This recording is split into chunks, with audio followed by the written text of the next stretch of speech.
incroyable ce qu'on peut entendre de la bouche des gens. Malheureusement, ce ne sont pas de bonnes choses.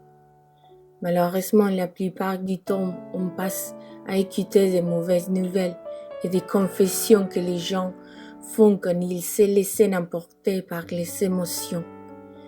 Ils ne pensent pas d'abord à parler, mais ils disent tout ce qu'ils pensent. Et bien, s'il y a quelque chose que nous ne pouvons pas cacher, c'est qu'il y a dans notre cœur. Parce qu'en fin de compte, ce que nous disons, pensons et faisons est le résultat de ce qu'il y a à l'intérieur de nous. Mais parfois, lorsque nous entendons tant de termes et tant de mots qui sortent de la bouche des gens, je me demande s'il y a quelque chose à l'intérieur. Pardonnez-moi d'être un peu sarcastique, mais je pense qu'aujourd'hui, la sensibilité s'est perdue. Ce qui me blesse le plus, c'est cette insensibilité et la légèreté de nos mondes. Nous qui prétendons connaître Dieu, mais qui n'avons pas Dieu dans notre cœur. Aujourd'hui, je m'adresse à ceux qui fréquentent une congrégation, qui ont reçu le Christ dans leur cœur. Et je m'adresse aussi à ceux qui écoutent, qui soudainement ne se réunissent pas et n'ont pas ouvert leur cœur sur le Seigneur. Il y a une question que nous devrions nous poser et à laquelle je souhaite que nous puissions répondre de la manière la plus sincère qui soit. Et ça, c'est qu'y a-t-il dans notre cœur? Parce que nous pouvons réunir dans une église, nous pouvons suivre des cours de théologie et nous pouvons nous impliquer dans tant d'activités religieuses comme excuse pour justifier nos actions, nos paroles. Penser qu'un temps religieux, c'est lui qui pêche et puis se venge. Mais ce n'est pas le cas. Pardonnez-moi de vous parler de cette façon, mais je crois qu'il y a des moments où les mots forts arrivent aussi. Mais pas ceux qui blessent, pas ceux qui nuisent, mais ceux qui exhortent comme la parole de Dieu nous l'enseigne. C'est nécessaire pour corriger notre marche. Et oui, bon, nous ne sommes pas si fiers pour pouvoir continuer à écouter ces conseils. Ces paroles n'est pas entendre la radio ou entendre le WhatsApp parce que nous disons que ce n'est pas pour moi. Alors, c'est formidable ça. Parfois, nous pouvons nous cacher derrière une fausse apparence de piété et la Bible le dit. Parce que notre cœur est si loin de Dieu et si abîmé que nous pouvons lever les mains et dire à Dieu que nous l'aimons. Mais nos actions ne vont pas dans le sens de ce que nous déclarons ou de ce que nous pensons. Nous ne sommes pas droits parce que nous prêchons une chose mais nous en vivons une autre. Certains prêchent l'amour de Dieu et ne m'aiment pas. À l'extérieur, ils aident et la maison, ils détestent. Cette double vie est-elle acceptable? Est-ce que c'est bien de justifier nos actions en allant à l'église? Je n'y pense pas. La seule façon est une vraie repentir, être pardonné par le Seigneur. Pour atteindre ce pardon signifie de reconnaître que nous avons péché et de ne pas le faire à nouveau. Mon ami bien-aimé, de ne pas retomber de la même chose. Sinon, nous allons pratiquer plus une religion que d'une relation. Et cela ne signifie pas rien. Ne signifie rien. Il est inutile. Parce que finalement, les religions ne seront pas entrées dans le ciel, mais seulement ceux qui ont vraiment connu le Père. Peut-être que cela vous met mal à l'aise ou vous arrange de porter une collier où vous avez une croix sur la poitrine, qui est la seule bonne chose que les gens voient, parce que sinon vos mains sont comme du venin de serpent Votre langue rampe si loin que 3 pattes de maison. Plus loin, ils se rendent compte qu'il vous appartient. Je ne sais pas. Je vous le répète. Mon intention n'est pas de vous juger, mais la Bible dit que nous devrions être occupés à exhorter. Et je crois que si nous avons l'écrit dans notre cœur, nous devrions recevoir et manifester une nouvelle vie, une vraie repentance, et non pas nous cacher derrière une Bible ou derrière une occupation religieuse pour nous sentir bien comme les pharisiens que Jésus appelait des sépulcres blanchis, que l'extérieur ont l'air si bon avec leur collier et leur modèle de prière, mais à l'intérieur ils sont pourris. Sommes-nous comme cela?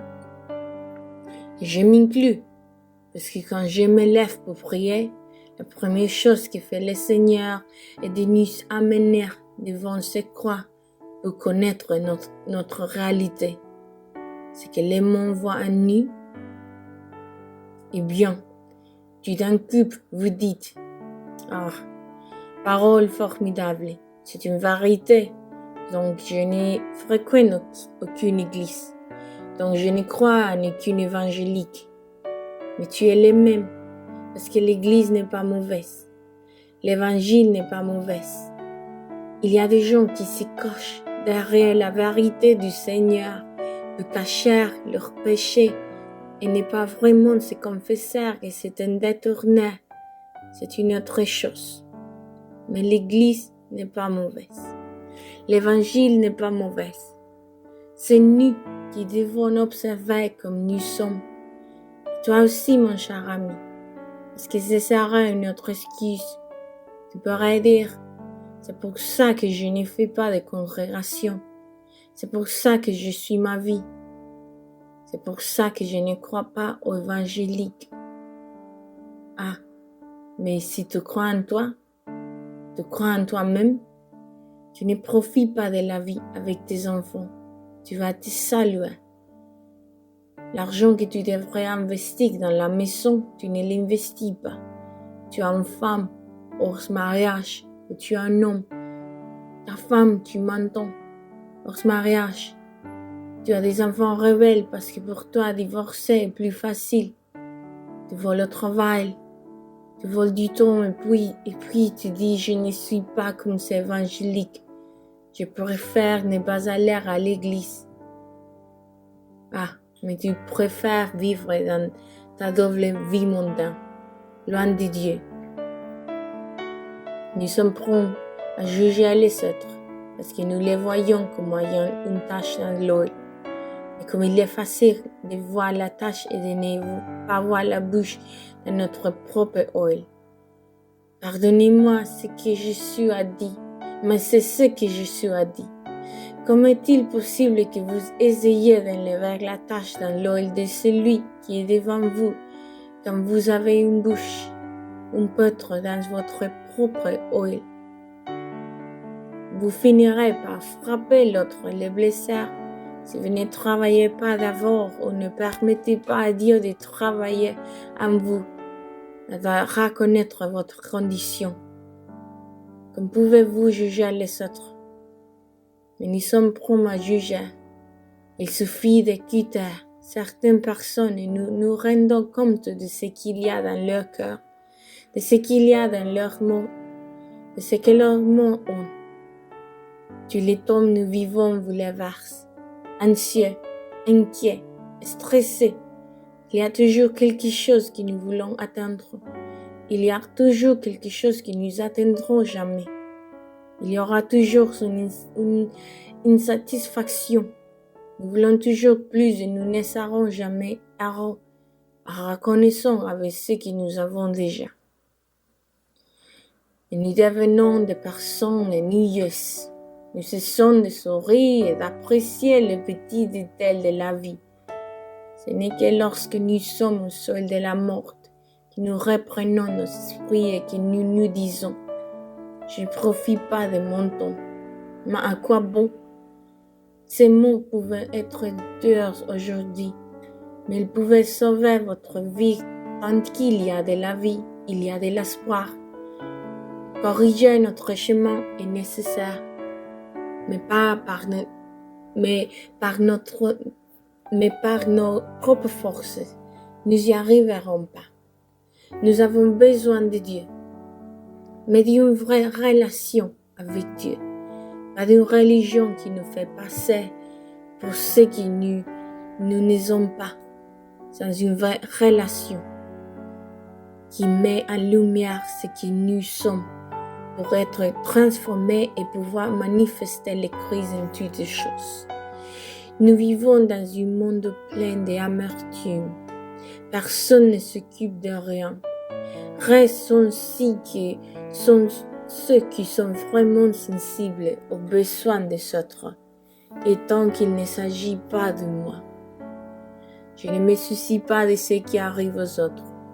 Quelqu'un d'autre prend la vie d'une autre personne pour 15 000 ou 10 000 dollars, 10 000 euros, ou pour quelques centimètres d'euros. Une dispute entre familles conduit à se donner la mort. Un héritage et l'argent apportent la compétition entre les frères et sœurs, entre les parents, entre les enfants. Nous sommes devenus si idolâtres de l'argent et nous sommes devenus si superficiels que nous ressemblons à une pelle à l'extérieur. Nous sommes si jolis, mais il y a tellement de crocs à l'intérieur et c'est précisément ce que le monde veut. Mais ce n'est pas ce que Dieu veut. Quand quelqu'un va bien, nous sommes contraires. Si notre voisin va bien, nous sommes contraires.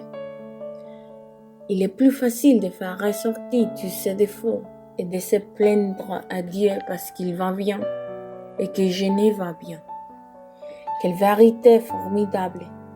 Au lieu de nous réjouir de la bénédiction des autres, nous nous plaignons parce que les autres l'ont eux et pas nous. Nous pensons que nous sommes les nombrils du monde et les derniers coquins dans le désert. Nous pensons que nous méritons tellement, mais c'est vraiment comme ça. Maintenant, l'autre côté de la médaille est que d'autres pensent que rien n'a de sens dans la vie et leur donnent dans la même chose. Les deux extrêmes, mon cher ami, n'est pas juste. Mais comment pouvons-nous trouver cet équilibre dans la vie? Apprenez à être reconnaissant. Profitez de chaque nouveau jour. Réjouissez-vous avec ceux qui vont bien et au milieu de nos épreuves. Apprenez à rendre grâce pour les peu de choses que nous avons et qu'à un moment donné, ce temps passera et nous obtiendrons ce que les choses que nous avons et qu'à un moment donné reconnaissons. Seulement Christ, nous pouvons l'atteindre. Mais nous devons travailler sur l'apôtre qui est dans notre huile. Sinon, tout le monde sera à blâmer sauf nous. Ne vous êtes-vous jamais excusé en disant « Mon père et ma mère sont ta belle-mère, ma femme est ta belle-mère, mon mari est ta belle-mère, l'État est ta belle-mère, le gouvernement est ta belle-mère, mon patron est ta belle-mère. Les gens sont ta belle-mère et je suis juste une victime de tout le monde. Et c'est ainsi où tout le monde est une victime de vous. Je suis lui-même à un moment donné de sa prédication. Après avoir nourri des milliards de personnes et en avoir guéri beaucoup et avoir fait des miracles, il leur a dit « Je suis le pain de vie ». Ils pensent que je suis parlé du pain physique. Jésus leur a dit, je suis le pain de vie qui enlèvera vraiment votre faim, la femme que vous avez. Mais ils n'ont pas voulu de lui, parce que c'est plus facile d'aimer les miracles, c'est plus facile d'aimer ce type de choses, c'est plus facile de me soutenir. mais Jésus a dit, je suis le pain de vie qui enlève. Et c'est plus facile pour Dieu d'être mon Dieu, un Père de venir dans ma vie pour me dire ce que je dois changer, ce que je ne dois pas changer. C'est plus facile, n'est-ce pas? Alors, Jésus leur dit, vous devez comprendre qu'en dehors de moi, il n'y a pas de vie. Je suis le pain de la vie. Les miracles, c'est bien. Les signes, c'est bien. Mais c'est mieux quand vous avez celui qui fait les miracles et celui qui fait les signes et que vous avez une relation directe avec lui. C'est de cela qu'il s'agit. Nous pouvons nous asseoir ici et évaluer tous les mots autour de vous. Nous échouons tous, mes amis bien-aimés, y compris vous. J'échoue aussi. Peut-être que je pourrais être le père de tous les plus petits. Mais une chose que j'ai faite, je vais à la croix. Je ne la porte pas sur une poitrine.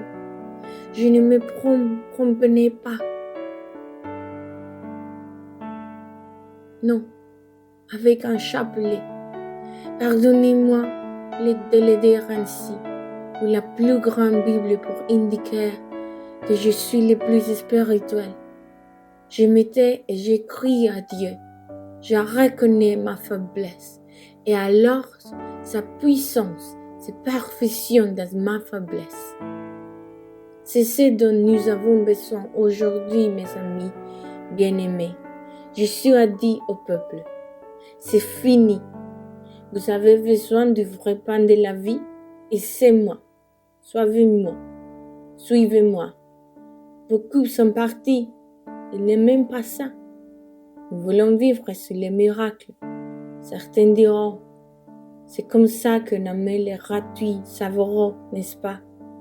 Mais Jésus lui dit, non, il ne s'agit pas de cela.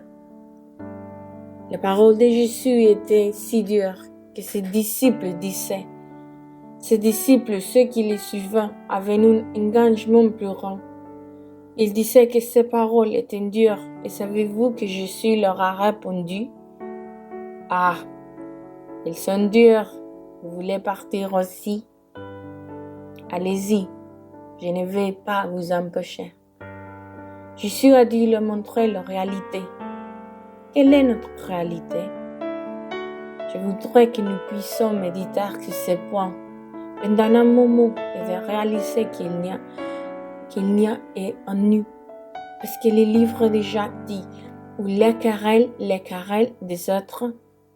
Non, mon cher ami, si notre frère est mal, c'est parce que notre être est détruit et seulement Dieu, seul Dieu peut le réparer et puis le faire au nouveau, qui est beaucoup mieux. Alors, Père, je te remercie pour ces paroles. Je te demande juste au nom de Jésus qu'il puisse l'entendre et faire une impression sur tous les cœurs. Transformer la vie, car en dehors de toi, rien ne peut être fait. Nous avons besoin de toi aujourd'hui, plus que jamais, Seigneur. Aidez-nous au nom de Jésus. Amen. Aujourd'hui, votre pasteur et ami Elias Hoyos vous a parlé. Rappelez-vous que Dieu vient toujours, juste temps. Je vous invite à vous abonner à notre chaîne YouTube Devotionals Just in Time. Et nous avons déjà tous les dévotionnels que vous voulez entendre et beaucoup de matériel afin que vous puissiez grandir dans le Seigneur. Je vous invite à télécharger notre application dévotionnelle Just in Time. Vous pouvez le télécharger à partir de l'App Store ou vous pouvez le télécharger à partir du Google Play. Et si vous avez des réseaux sociaux, vous me trouverez là comme @pastoreliashc. Bénédiction et un grand câlin.